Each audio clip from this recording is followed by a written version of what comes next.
Ever since NASA have quote-unquote landed on the moon, many people have been skeptical to the idea that it did in fact ever happen.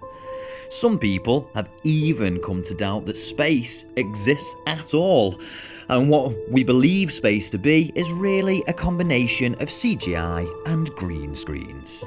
One of the driving forces behind these doubts is how in almost any of the photographs taken whilst in space, we don't seem to see any stars. But how could that be possible? Let's find out. The answer is both as simple as it is complex. Now, in most cases, when we see images from outside of the stratosphere, they're taken during the daytime. For example, in these images, we can clearly see that the moon's surface is illuminated.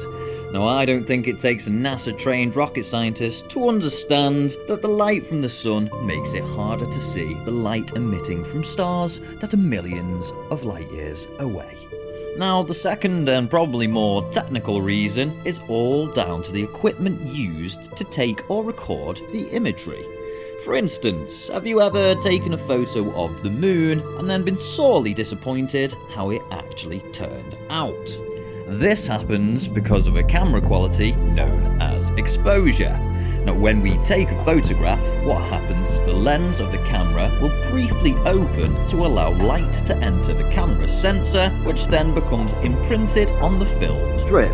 Now, because of the short time that the lens opens to allow this to happen, the smallest pieces of light become overridden by the powerful rays of our sun. If we were to increase the exposure time on the camera, it will then let more light be recorded, and that's how people capture amazing starry night images